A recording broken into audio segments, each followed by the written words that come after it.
2025 সালে এসে কি স্যামসাং গ্যালাক্সি S22, S21 কিংবা S20 প্লাস এই সেটগুলো কিনা আপনাদের ঠিক হবে, নাকি এই দামে অন্য কোনো মিড রেঞ্জের চাইনিজ ফোনগুলো নিয়ে নেওয়া ঠিক হবে? এই বিষয় নিয়ে আজকের ভিডিও। চলুন তাহলে ভিডিওটা শুরু করি। আপনাদের সাথে আমি ইমন আছি। ভিডিও শুরু করার আগে ছোট্ট একটা রিকোয়েস্ট, যারা আমাদের চ্যানেলে নতুন আছেন অবশ্যই চ্যানেলটিকে সাবস্ক্রাইব করে পাশে আসা বেল আইকনটিকে অন করে দিন।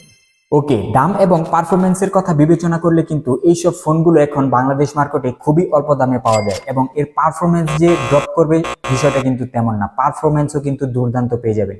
প্রতিটা ফোনেই কিন্তু ফ্ল্যাগশিপ কিলার চিপসেট ব্যবহার করা হয়েছে, যেখানে S20 প্লাসে কিন্তু 5G চিপসেট ব্যবহার করা হয়েছে। S21 আলট্রা এখানে কিন্তু 888 ন্যানোমিটারের প্রসেসর ব্যবহার করা হয়েছে, এবং S22 তেও কিন্তু 8 Gen 1 এর যেটা একটা 4 ন্যানোমিটার প্রসেসর, এই প্রসেসরগুলো এখানে ব্যবহার করা হয়েছে। এটা থেকে কিন্তু আপনি যে কোনো ধরনের ফ্ল্যাগশিপ লেভেলের game like PUBG, free fire, Asphalt 9 থেকে শুরু করে ফুটবল সবগুলো গেমই কিন্তু দুর্দান্তভাবে প্লে করতে পারবেন কোনো প্রকার কোনো ল্যাটেন্সি ছাড়াই। এবং এই প্রতিটা ফোনে কিন্তু দুর্দান্ত মানের ডিসপ্লে ব্যবহার করা হয়েছে, ডাইনামিক অ্যামোলেড 2x এর ডিসপ্লে ব্যবহার করা হয়েছে। প্রতিটা ফোনের ডিসপ্লে কিন্তু 120 হার্জের রিফ্রেশ রেট, সাথে কিন্তু HDR10 প্লাস এর সাপোর্ট পেয়ে যাবেন, এবং ক্যামেরার দিক থেকেও কিন্তু দুর্দান্ত পারফরমেন্স পেয়ে যাবেন। আমরা যদি একটু সফটওয়্যারের দিকে নজর দিই, স্যামসাং এর One UI one of the best UI, এটা আপনাদেরকে নতুন করে আর বলতে হবে না, এটা আপনারা অলরেডি সবাই জানেন।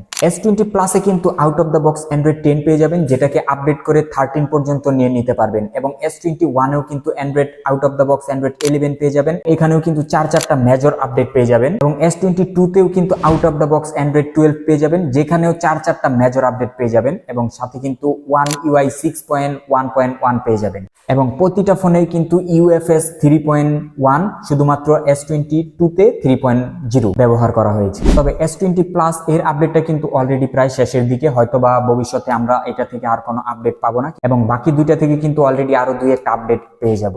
এখানে সফটওয়্যার আপডেট নিয়ে অন্তত আরো 2-1 বছর কোনো চিন্তা করার কোনো কারণ নেই।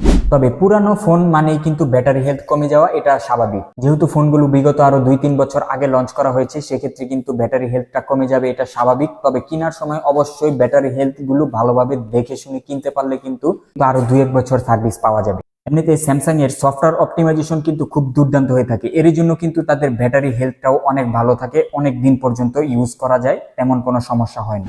পুরনো ফ্ল্যাগশিপ নাকি নতুন মিড রেঞ্জ, যেমন 30 থেকে 40 হাজার টাকা বাজেট রেঞ্জে কিন্তু স্যামসাং গ্যালাক্সি A35, A36 কিংবা রেডমি নোট সিরিজের ফোনগুলো অহরহই পাওয়া যায়, কিন্তু পুরনো ফ্ল্যাগশিপের ডিসপ্লে, ব্যাটারি এবং পারফরমেন্স কোয়ালিটি সকল কিছু কিন্তু এই ফোনগুলো থেকে অবশ্যই দুর্দান্ত পাওয়া যাবে। গেমিং থেকে শুরু করে মাল্টিটাস্কিং, এর প্রতিটা সেক্টরেই কিন্তু মিড রেঞ্জের ফোনগুলো থেকে পুরানো ফ্ল্যাগশিপ গুলো এগিয়ে থাকবে। আপনি যদি 2025 সালে স্যামসাং গ্যালাক্সি S21 কিংবা S22 এই ফোনগুলোর কন্ডিশন যদি ভালো এবং দামে কম পান, তাহলে নিঃসন্দেহে আপনি নিয়ে নিতে পারেন, এটা থেকে আপনি হতাশ হবেন না।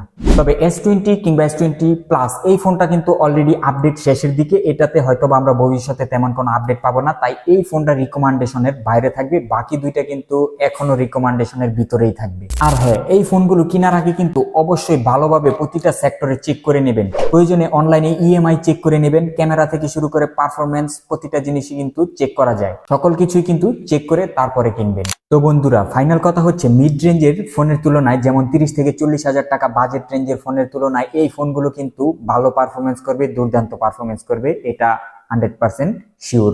তো এখন বাকি চয়েসটা আপনার, আপনি নতুন ফোন কিনবেন না সেকেন্ড হ্যান্ড ফোন কিনবেন। তো কেমন লাগলো আজকের ভিডিওটা নিশ্চয়ই কমেন্ট সেকশনে জানাবেন। ভিডিও ভালো লাগলে একটা লাইক, কমেন্ট, শেয়ার এবং চ্যানেলটিকে সাবস্ক্রাইব করে পাশেই থাকবেন।